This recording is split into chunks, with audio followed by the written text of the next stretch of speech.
Hello बच्चों, चलिए प्रश्न को पढ़ते हैं। कौन से स्थायी प्रभाव है? ये दिया है एम प्रभाव यानी कि मीजोमेरिक प्रभाव। तो बताना मीजोमेरिक प्रभाव स्थायी है अथवा अस्थायी। आइए प्रश्न की मुख्य अवधारणा पे बात करते हैं। मुख्य अवधारणा, वे प्रभाव जो इलेक्ट्रॉन के विस्थापन अथवा विस्थानीकरण से उत्पन्न होते हैं। विस्थानीकरण से उत्पन्न होते हैं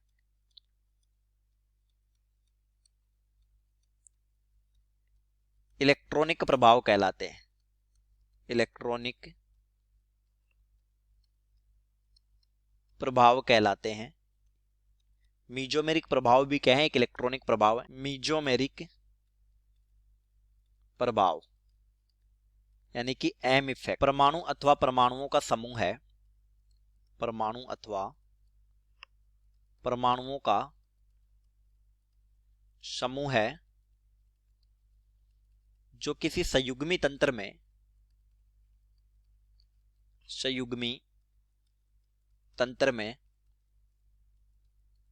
पाई इलेक्ट्रॉन घनत्व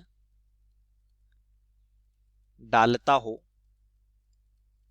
जो संयुग्मी तंत्र को पाई इलेक्ट्रॉन घनत्व देंगे वो कहलाएंगे प्लस एम समूह है, और इस प्रभाव को बोलेंगे प्लस एम प्रभाव। समूह जो किसी संयुग्मी तंत्र में पाई इलेक्ट्रॉन घनत्व डालता हो अथवा बाहर निकालता हो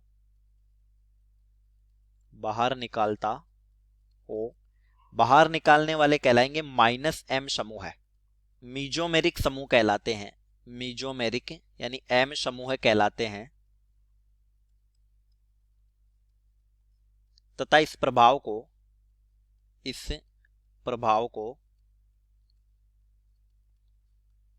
एम प्रभाव बोला जाता है। एम प्रभाव बोला जाता है।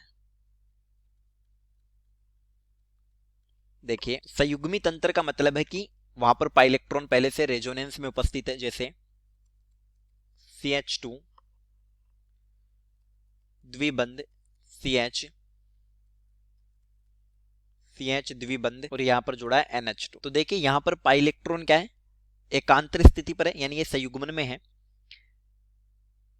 तो ये लोन पे रखने वाली स्पीसीज इस तंत्र को अपने पाई इलेक्ट्रॉन देंगे, तो ये यहां पर विस्थापित हो जाएगा और ये यहां पर विस्थापित, और इससे बन जाएगा CH2। यहां पर पाई इलेक्ट्रॉन घनत्व आने के कारण ऋणात्मक आवेश CH, ये बन गया यहां पर द्विबंध CH। यहां पर नाइट्रोजन के लोन पेयर आने के कारण द्विबंध NH2, और नाइट्रोजन पर आ गया एक औपचारिक आवेश। इस आधार पर NH2 समूह ने क्या किया है? अपने पाई इलेक्ट्रॉन को एक संयुग्मी तंत्र में डाला है, तो ये हो जाएगा प्लस एम समूह है।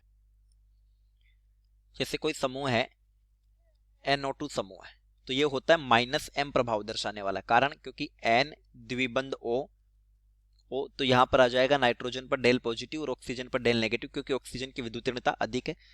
तो नाइट्रोजन पर धनावेश है, तो ये क्या करेगा? इसकी इलेक्ट्रॉन नेगेटिविटी बढ़ गई, तो ये संयुग्मी तंत्र से इलेक्ट्रॉन घनत्व को खींचेगा।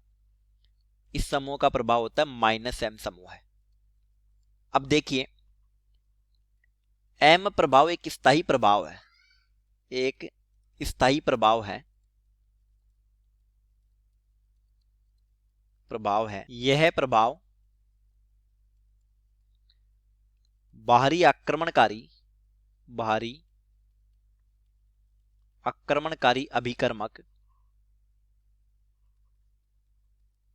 अभिकर्मक जैसे कि इलेक्ट्रॉन से नहीं अथवा नाभिक से नहीं, कि उपस्थिति अथवा अनुपस्थिति से प्रभावित नहीं होता। उपस्थिति अथवा अनुपस्थिति से प्रभावित नहीं होता। अनुपस्थिति से प्रभावित नहीं होता। ये केवल संयुग्मी तंत्र के पाई इलेक्ट्रॉन को प्रभावित करता है। यानी जब भी संयुग्मी तंत्र होगा तो उसके साथ जुड़े हुए समूह प्लस एम अथवा माइनस एम प्रभाव दर्शाएंगे।